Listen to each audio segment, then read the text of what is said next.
Hey guys what's up, my name is Aarush, welcome to channel. और आज की इस वीडियो का जो मेरा मोटिव है वो है गेमिंग पीसी बिल्ड करना। अब गेमिंग पीसी में सबसे इम्पॉर्टेंट चीज़ क्या होती है? उसके कंपोनेंट्स एकदम कंपैटिबल सिंक्ड होने चाहिए। कोई पार्ट ऐसा नहीं होना चाहिए कि बहुत मेजर बॉटल नेक कर रहा है। 3-4% का तो बॉटल नेक यार तुम कोई भी पीसी बिल्ड करो उसके साथ होता ही होता है। मदरबोर्ड करेगा, कभी रैम करेगी, कभी फलाना, कभी निमाका। मेन चीज़ जो यहाँ पे है वो एकदम बैलेंस पीसी बिल्ड करने का मेरा मोटिव है।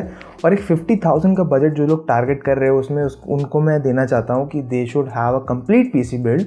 मतलब कि एक मॉनिटर अच्छा, ब्रांडेड अच्छी कंपनी का मॉनिटर, और साथ ही साथ एक कीबोर्ड माउस कॉम्बो, यूपीएस है ना, गेमिंग पीसी इटसेल्फ।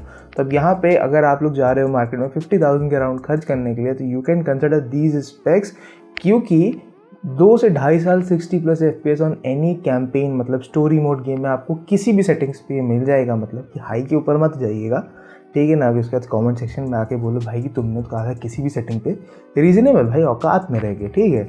उसके बाद जो अपना कॉम्पिटिटिव गेम का सेगमेंट है उसमें आपको आराम से 144 FPS मिलेंगे। गिवन कि आप वैलोरेंट जैसे गेम्स खेलो, COD वॉरज़ोन वगैरह खेलोगे तो उसमें 100 के ऊपर नहीं मिलने वाले आपको।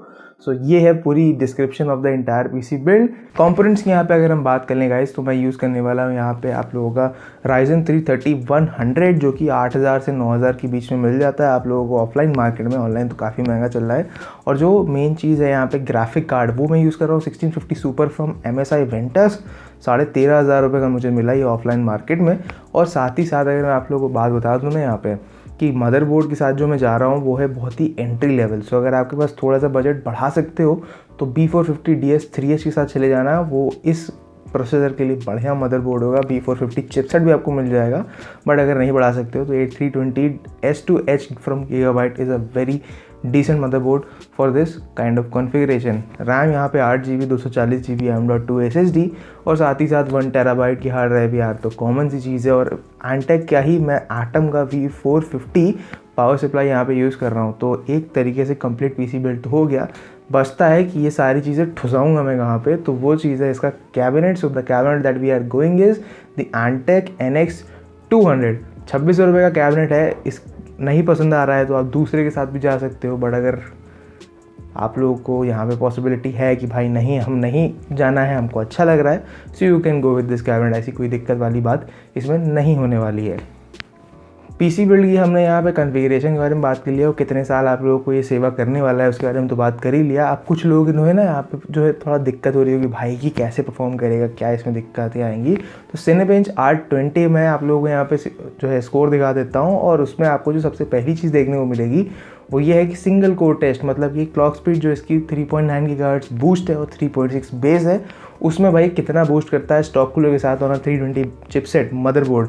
तो सिनेबेंच 820 आप लोग देख सकते हो यहाँ पे सिंगल कोर पे इसने अराउंड 10 से 11 मिनट लगाए कंप्लीट करने के लिए। और साथ ही साथ जो स्कोर आप लोग देख रहे हो वो भी कोई बहुत आउटस्टैंडिंग नहीं है, बट सिंगल स्कोर के हिसाब से यार इतने सस्ते प्रोसेसर में भाई मैं बोलूँगा बहुत बढ़िया है।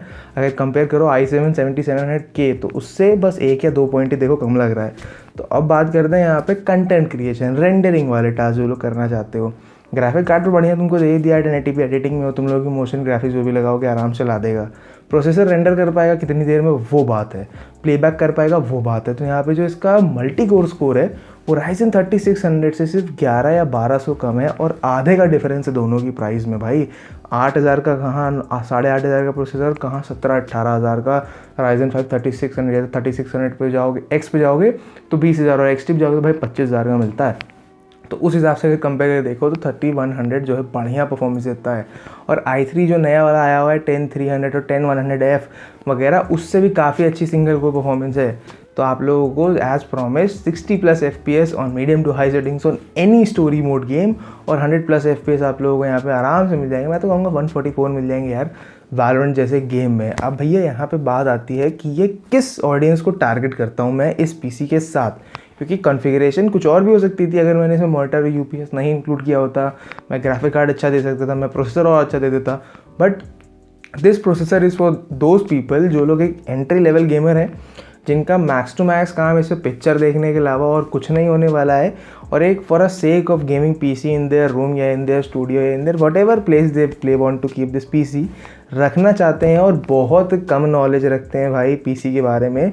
क्योंकि अगर आप एक महंगा बुल खरीद रहे हो, मतलब मर्सिडीज़ बेंज खरीदोगे भाई, उसको मेंटेन करना भी तो एक चीज़ होती है ना, उसकी साफ़ सफाई, उसके रेडिएटर क्लीनिंग, सर्विसिंग करानी पड़ती है। तो भाई इतना नॉलेज उनके पास होती तो जब आ जाएगी तो अपग्रेड कर सकते हैं वो इन द नियर फ्यूचर। और इस पीसी में आप 1660 सुपर भी लगा लोगे तो यार कोई दिक्कत नहीं होने वाली, कोई भी चीज़ बॉटलनेक नहीं करेगी, क्योंकि प्रोसेसर गेमिंग के लिए बहुत बढ़िया चीज़ है। मैं सजेस्ट नहीं करूँगा कि आप 1660 सुपर के ऊपर का ग्राफिक कार्ड इस प्रोसेसर का कंबाइन करो, क्योंकि फिर भैया बॉटलनेक कर जाएगा आपका CPU।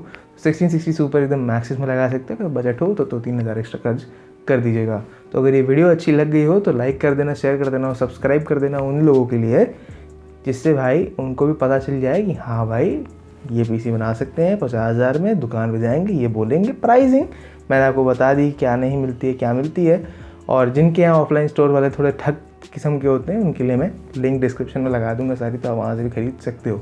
तो वीडियो अच्छी लगी तो लाइक कर देना, शेयर कर देना, सब्सक्राइब कर देना। फिर से मैं बोल रहा हूँ, so with that I would just like to wrap things up for now, till we meet again, tata bye bye and sayonara.